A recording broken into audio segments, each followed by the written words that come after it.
on. Good morning, everybody. Welcome to the Monday Morning Books. My name is Francesca Charles, and today we have a very special visitor in our audience. And can everybody give it up for the editorial press, Steve Johnson!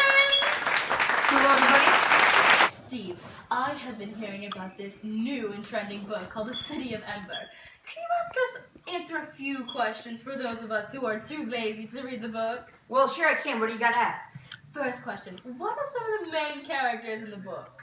Well, there are two main characters in this book. There are Dune Harrow and Lena Mayfleet. Dune, he is a 12-year-old boy. He has spent his entire life living in the City of Ember. There he is a pipe laborer. He's super intelligent. He is also great with mechanics. He's also best friends with Lena.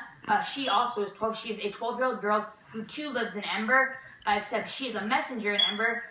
She has a younger sister named Poppy, and she lives with her grandmother. She is super caring, loyal, and she is super eager to do many things. She is also best friends with Dune.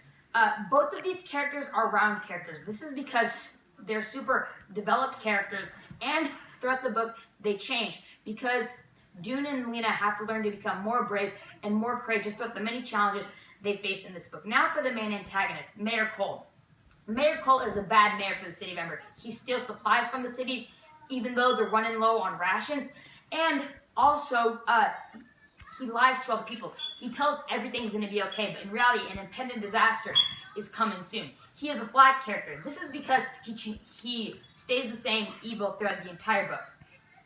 This one's very interesting. Now, I keep hearing the City of Ember that you keep talking about. Can you extrapolate on that? Sure, well, let me explain for a minute. This book is kind of set in the future. In this reality, sometime around modern day today, apparently there's a huge disaster. And the best team of designers and engineers came together to build a massive underground city in order to save humanity.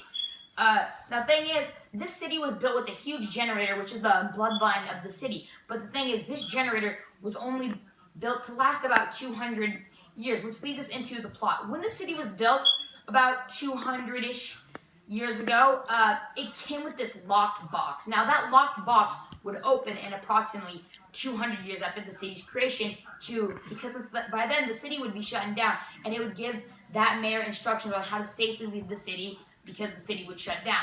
Now, the thing is, around 160 years after the creation of the city, that box is lost and completely forgotten about. Now, without that box, time goes on and everybody forgets about that box. So, which takes us to about 240 years after the creation of the city, the time of Dune and Lena. But the problems are, around this time, the cities begin to shut down. The generator is causing major blackouts, which happen every week. And people are fearing that the generator might go out any day now. Food supplies are running low, and there are numerous problems going on.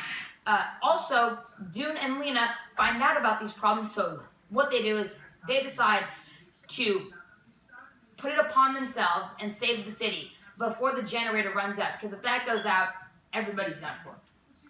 Wow, generators and mystical boxes. It really sounds futuristic. I know I might have missed this, and I probably figured that this is a more modern book. But what exact time do you think this is in? Well, the book doesn't say so for sure, but we know that the setting is in, of course, the City of Ember and the underground tunnels of it. And for time, I presume the city was built in the mid to late 21st century, which sets us now in the early 24th century. Wow. I mean, me personally also, I love to hear like a general summary of the book before I read it. So how about, could you give me a summary of the book? Sure. Well, it all begins with Dune and Lena. They are both 12, and at the age of 12 in the City of Ember, you get assigned a job. Dune gets the job of messenger, and Lena gets the cruel job of pipe laborer. Now, Lena really hates the job of pipe laborer because it's super hard, and she's always wanted to be a messenger. So Dune switches with her, which pulls their friendship even closer together. Now, while they're at their jobs, they learn a lot of information. Dune finds out, working the pipes, he finds out that the generator is having numerous problems and it soon might go out. And Lena, because since she is messenger, she hears all sorts of talk around town. She hears pretty much everybody's conversations. And so she learns that food supplies are starting to run really low. And she also finds that lots of people are worried that that generator might go out any day now. Also, around this time, Lena finds that her grandmother is actually super obsessed about finding this mysterious box that Lena's grandfather, who's a former mayor of Ember, had lost.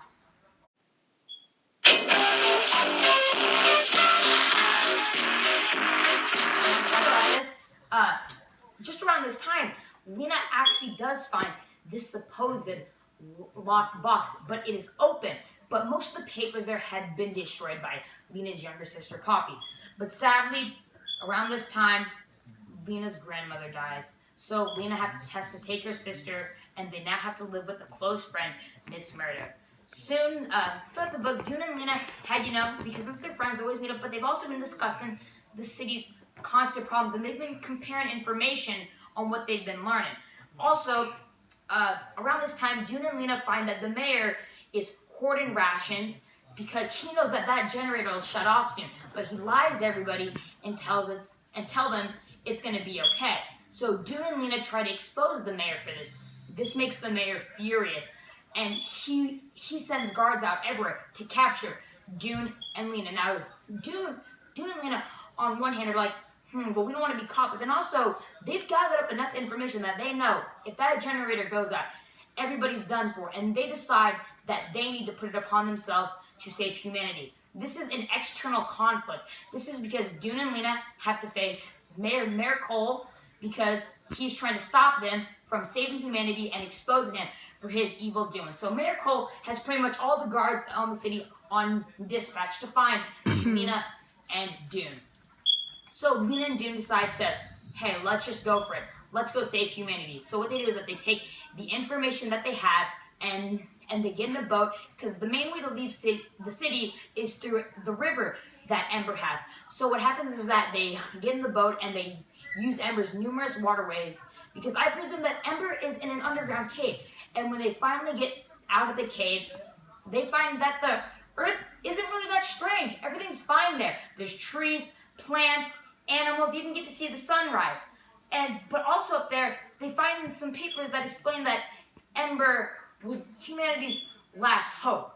Now, I'm not so sure about that, but after that, they find a hole, and they place the papers down in the hole, like any reasonable people, and down there found by Miss Murdo, all those instructions on how to get out of the city. So Mrs. Murdo takes those instructions, but that's where the book ends. But there are also multiple other books in the series, so if you don't want to get left on this cliffhanger, you're gonna have to go read those.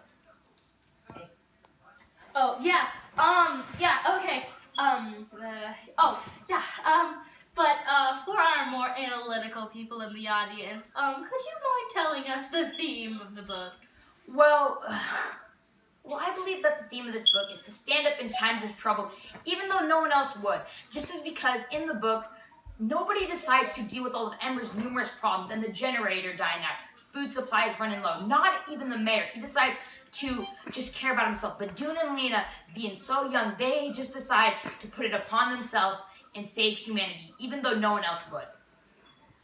Wow, they sound like amazing people. Now, I personally think this is a very exciting book. Now, what do you personally think about it? Well, I thought that this book was a real page-turner. It had tons of action and mysteries that had to be uncovered. The author also used a lot of imagery in the book, which I personally enjoyed, and it really enhances the reader's experience.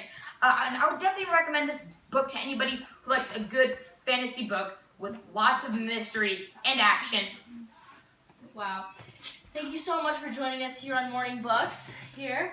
And that's a handshake. Okay, let's appreciate your time, everybody. Please read The City of Ember. Thank you for Josh?